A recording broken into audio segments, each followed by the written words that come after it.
بس لاحظ حاجة، ان راس الطفل كبيرة عن الطبيعي، وان عيونه برضو كانت كبيرة عن الطبيعي، ودانه شكلها برضو مختلف، عموما شكله مختلف عن البشر.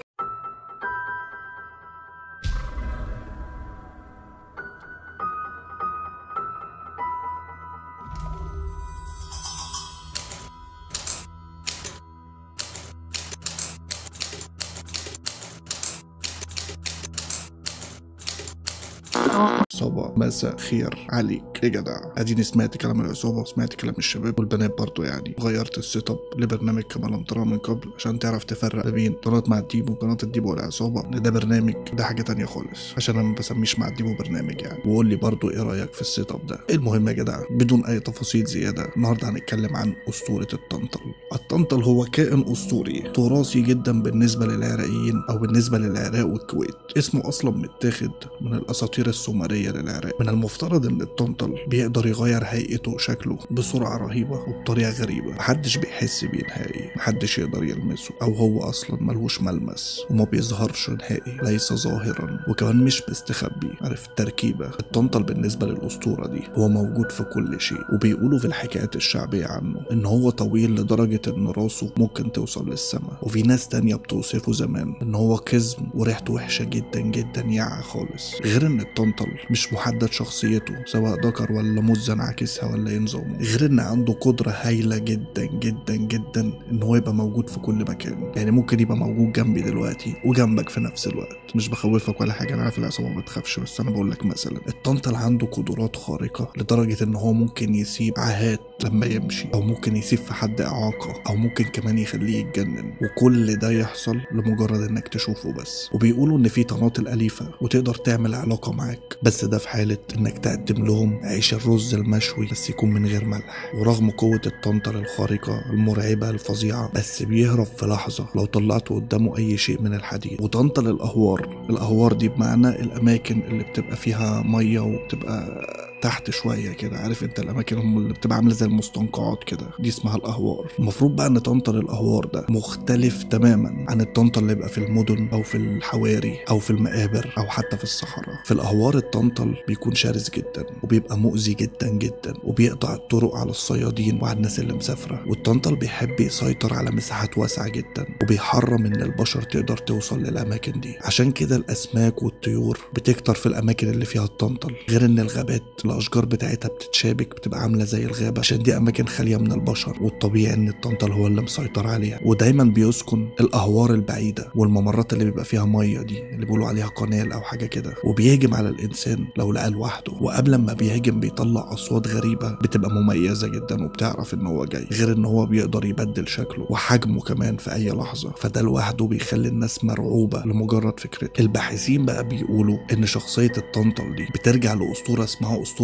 أحافيظ. الأسطورة دي ظهرت في جنوب العراق ومشيت أجيال وأجيال وأجيال. الأسطورة بقى دي بتقول إن في قديم الزمان كان في 3 ممالك كبيرة في جنوب الرافدين، وتسموا على أسماء 3 إخوات، العكر وأبو شزر وأحافيظ. وال3 ممالك دول كانوا متطورين جدا وغناي جدا، اتبنى فيها المعابد والمدن المزخرفة، وبيقولوا كمان إن كان فيها كنوز كتير جدا. وحاطوا الممالك دي بأسياج عشان يحافظوا عليها من الفيضانات اللي بتحصل. غير إن الممالك دي كانت مهتمة جدا بالزراعة، كانوا بيزرعوا النخل وأشجار الفواكه، لحد ما الممالك دي بقت زي الجنة على الأرض، وكانوا بيقولوا عليها أصلا جنة الله على الأرض. بس أهل الممالك دي اتكبروا وخرجوا عن طاعة الإله، فالطبيعي إن غضب عليهم، والمدن اتقلبت بالزلازل لحد ما غرقت كلها. واتقال إن بعد الفيضانات دي والزلازل مملكة العكر وأبو شزر اتدمروا 100%، إنما مملكة أحافيظ كانت مختلفة عنهم شوية لأنها كانت معزولة، كانت موجودة فوق تل أو جزيرة لوحدها. ويقال إن الجزيرة دي اختفت مرة واحدة، وفي ناس تانية بتقول ان الجزيرة دي موجودة لحد دلوقتي، وفي ناس تالتة بتقول ان الجزيرة دي بتظهر وبتختفي، وانها مسكونة من الجن، ونوع الجن اللي مسكونة منه جن الطنطل، وان هو اللي بيحرسها اصلا. وفي كتاب العودة للاهوار للكاتب الراحل البريطاني كيفن يونغ بيقول ان في قصص كتير جدا بتحكي عن الطنطل، وان المخلوقات دي بتقوم بحراسة كنز متواجد على جزيرة، والجزيرة دي متواجدة بالفعل، ولكن الجن اخفاها عن عيون البشر باستخدام السحر والحاجات دي بقى. ويقصد بالكنز اللي بيحرسه الطنطل بمملكة أحافيظ نفسها. والطناطل بتاخد أساميها من أسامي الأهوار نفسها، زي طنطل أم عبيد، طنطل دوار، طنطل أبو غريب، طنطل الديبو. وإن طنطل أحافيظ بقى ده المشرف أو ده الكبير على عشرات من طناطل الأهوار، وعنده السيطرة التامة عليهم. وفي قصص أصلا اتقالت واتحكت عن الطناطل دي، زي في جدة كانت بتحكي لحفيدتها إن هي كانت عايشة زمان في منطقة ريفية، وفي يوم من الأيام كان في بنت بترعي الغنم والحاجات دي يعني، وكان من ضمن الأغنام دي في بقرة، والبنت اللي بترعاهم في غفلة منها نامت، صحيت لقت البقرة ضاعت. البنت خافت جدا وبدأت تدور عليها، وتدور لحد ما الساعة اتأخرت، يعني بقت الدنيا ليل قوي. كانت بتدور عليها في أماكن ما فيهاش بشر أصلا، وهي بتدور فعلا لقت البقرة، بس ما كانتش بقرة، كان طنطل متشكل على شكل البقرة. وخطف البنت وبدأ يعذبها، وبعد كده قتلها وشوه جثتها. وتاني يوم لقوا البنت بالشكل البشع اللي هو سابها عليه. وفي قصة تانية برضو بيحكيها واحد اسمه أسعد الهاشمي، وأسعد بيقول إن في يوم من الأيام في جندي جه قريتهم اللي في جنوب العراق، وتحديدا منطقة سومر. والجندي ده ما كانش متعود على حياة المدينة، فعرض عليه والد أسعد إن هو يسكن معاهم في البيت لحد ما زيارته تنتهي. وأسعد فرح جدا لأن هو كان بيحب قريته قوي وبيحب أهلها، وقال إن الجندي ده بقى هيحكي له اللي حصل معاه في القرية، وهيحكي له قصص مشوقة بقى. وفعلا بسرعة أسعد والجندي بقوا أصدقاء جدا، لدرجة إن الجندي كان كل ما ياخد أجازة من الجيش كان بيجي بيت أسعد ويقعد معاهم في فترة الأجازة دي. وفعلا جه اليوم ده اللي المفروض إن الجندي هيجي لأسعد عشان يقضي معاهم الأجازة بتاعته، بس الجندي اتأخر جدا وما جاش. ولما أبو أسعد رجع البيت أسعد سأله عن الجندي وعن غيابه يعني، بس أبو أسعد ما كانش عارف يرد عليه، ووعده كمان إن هو هيسأل وبيستفسر ويعرف ليه الجندي ما جاش. وتاني يوم عند صلاة الفجر أسعد سمع خربشة كده عند البيت،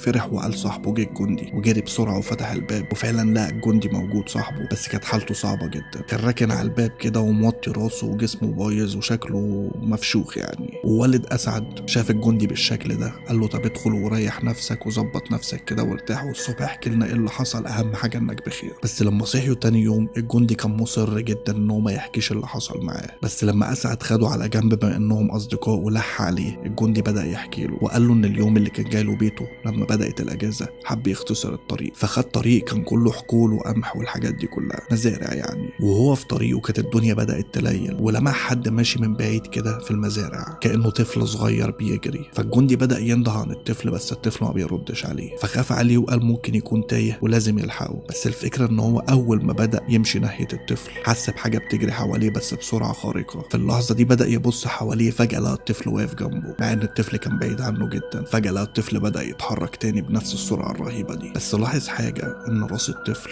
كبيرة عن الطبيعي، وان عيونه برضه كانت كبيرة عن الطبيعي، ودانه شكلها برضه مختلف، عموما شكله مختلف عن البشر. وقتها الجندي خاف لما شاف الهيئة الغريبة دي، وبدأ ان هو يجري على اساس ان هو يهرب في وسط المزارع دي، بس وهو بيجري سمع صوت من وراه بيقول له استنى. في اللحظة دي الجندي وقف بيبص وراه، لقى الطفل واقف قدامه وجسمه عمال يزيد، ورقبته بدأت تطول، واطراف ايديه واطراف رجليه بدأوا يطولوا بطريقة مرعبة. وفجأة الطفل هجم عليه وقام ضربه، لدرجة ان الجندي اترمى على الارض وقعد يتدحرج بتاع 10-20 متر قدامه. فالجندي قام وحاول يهرب بأي طريقة، وفضل يجري زي المجنون لحد ما الصبح بدأ يظهر عليه. وفي اللحظة دي الجندي عرف الطريق وراح على بيت أسعد، وطبعا كلام الجندي اتفسر على ان الطفل اللي ظهر له ده هو الطنطل. وفي قصة كمان عن بنت عندها 10 سنين وبدأت تتكلم هي واخوها عن الطنطل، فاخوها قال لها ان الطنطل يقدر يخطف الاطفال، وان هو بيتشكل على شكل اي حد من عيلة الاطفال دي عشان يقدر يخطفه. فالبنت بتقول ان هي خافت من كلام اخوها جدا وخافت من حاجة اسمها الطنطل، فمن كتر خوفها قالت لاخوها انت لو جيت ناديتني بعد كده انا مش هاجي معاك ولا هرد عليك الا لو قلت لي كلمة سر، وكلمة السر دي هتبقى بيننا بس ومحدش يعرفها غير انا وانت. وفعلا اتفقت هي واخوها على كلمة سر من كتر خوفها. وعدت الايام والاتنين اخوات دول نسيوا حوار الطنطل اصلا.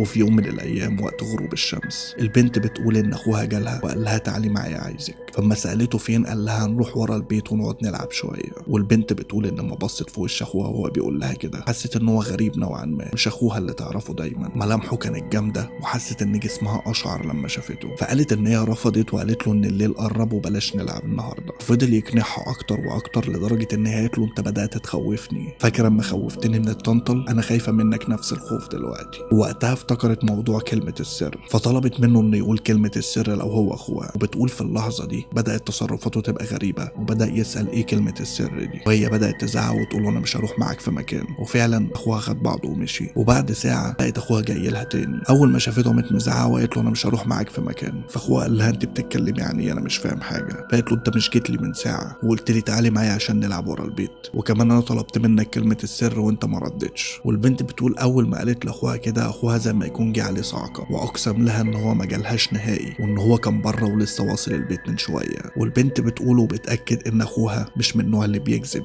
وان هو فعلا اليوم ده كان بره ومش هو اللي جالها. ففي ناس بتقول ان فعلا الطنطل نوع من انواع الجن المتشكل، وناس كتير قالت ان هي شافته، وحكايات كتير من التراث وحكايات كتير جديدة بتتكلم عن الطنطل. في ناس بتصدق اللي بيتحكي، وفي ناس بتقول ان مفيش حاجة اسمها طنطل اصلا، وان هو مجرد اسطورة زي اسطورة النداهة مثلا. غير ان الطنطل كان العائلات او الاب والام كانوا بيستعملوه عشان يخوفوا الاطفال، زي هجيب لك ابو رجل مسلوخ يا حبيبي وحاجات كده. بالنسبة بقى للعرب الاهوار، فالطنطل ده بالنسبة لهم رمز الشجاعة ورمز البطولة كمان. وبالنسبة لك انت يا جدع هتعمل لايك وهتسيب لي كومنت تقول لي فيه رأيك ايه في الموضوع ده. هل فعلا الطنطل ده كائن ما نعرفش عنه حاجة وموجود فعلا، ولا الطنطل ده نوع من انواع الجن المتشكل فعلا، ولا هو مجرد اسطورة ومع الزمن بدأت تبقى حقيقة، ولا الديب هو اللي طنطل وانت مطنطل وانا مش متطنطل وانت متطنطل على الطنطلة. فسيب لايك وكومنت وما تنساش. ومع الجايمة يا حبيبي، مع الجايمة بابا، احب اقول لكم الله يبارك لكم، حب وسعة.